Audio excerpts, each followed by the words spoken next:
Queridos irmãos, queridas irmãs, hoje quinta-feira, 20 de abril, dia de comunhão, dia de unidade, dia de rezarmos pela nossa igreja nessa graça pascal. Estamos aí na segunda semana do tempo pascal, nessa graça do Cristo ressuscitado. Rezemos de modo particular pelo Papa Francisco, o pastor da nossa igreja, mas também pelos bispos, pelos padres que nós conhecemos das nossas dioceses e paróquias, como cada quinta-feira, lembrando esse dia da instituição da Eucaristia, da comunhão.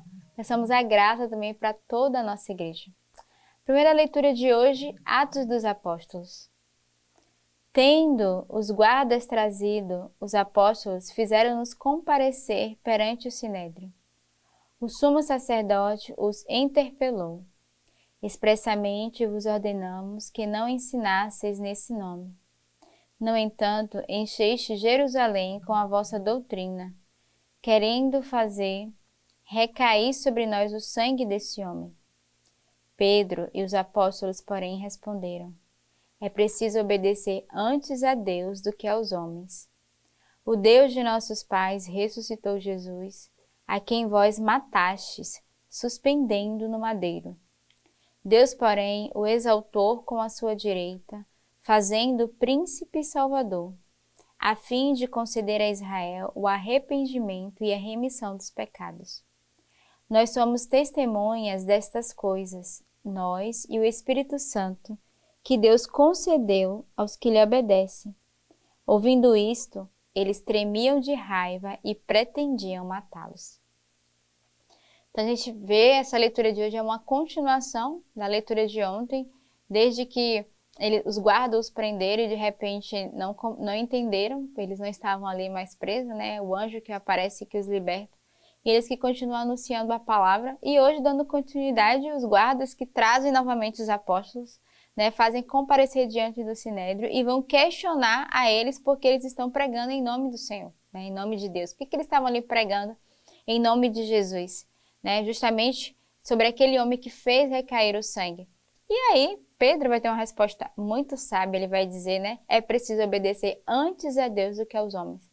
Então, diante de uma situação em que nós somos confrontados, devemos perguntar ao Espírito Santo, a quem nós devemos obedecer? Ao Senhor ou aos homens que muitas vezes nos querem nos tirar da graça e querem impedir que sejamos verdadeiros anunciadores, evangelizadores da sua palavra?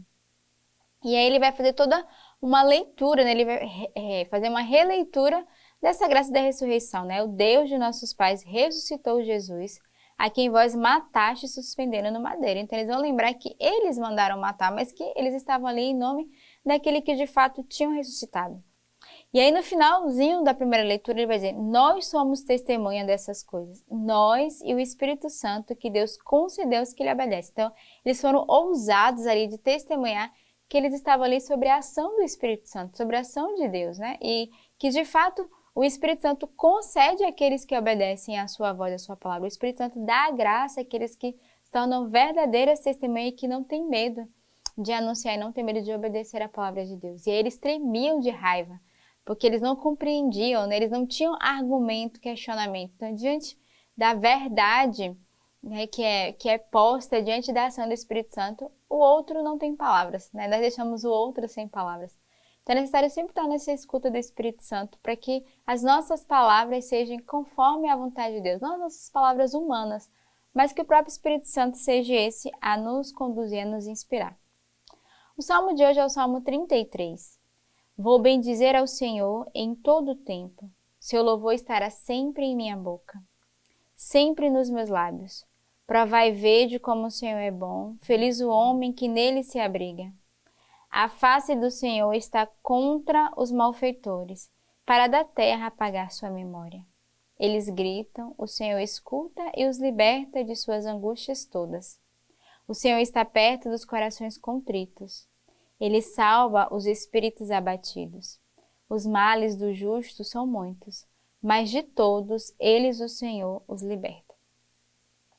Então, o salmo de hoje faz esse convite a louvar e bendizer ao Senhor, a provar como o Senhor é bom, como o Senhor é fiel e a sua misericórdia nos alcança.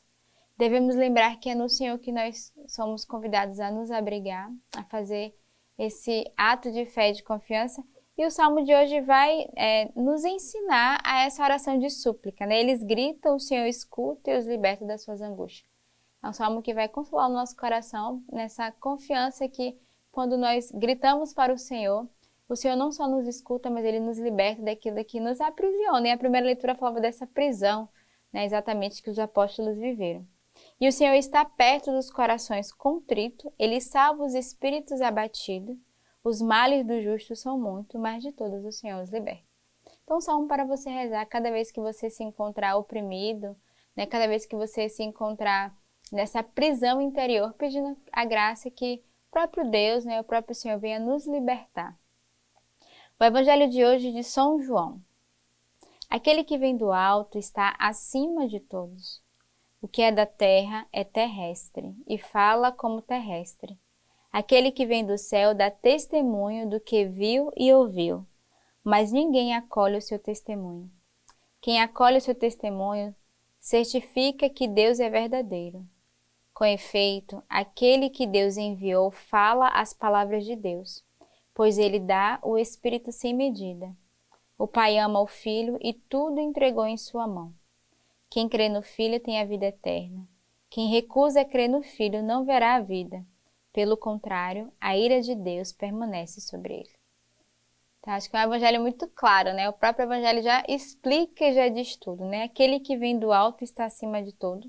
Aquele que é terrestre fala com pessoas terrestres, mas aquele que vem do céu dá testemunho. Então, essa graça espiritual que somos chamados a viver, claro, estamos aqui na terra, mas somos chamados a viver do alto, nessa vida no Espírito. E esses dias a gente via exatamente o Evangelho de Nicodemos, né, que vai questionar o Senhor porque ele é interpelado com essa palavra de nascer de novo, nascer do alto, e nós somos chamados a nascer nessa vida espiritual, nessa vida nova.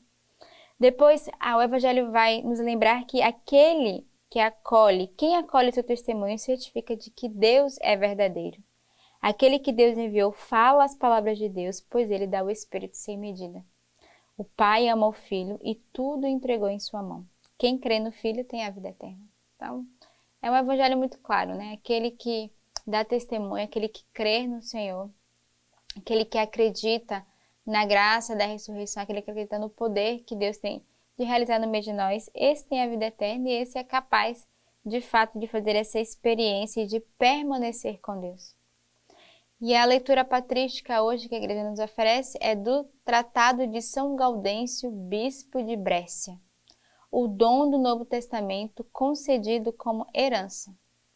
O sacrifício celeste instituído por Cristo é verdadeiramente um dom do Novo Testamento, concedido como herança. É o dom que ele nos deixou como garantia da sua presença, na noite em que foi entregue para ser crucificado.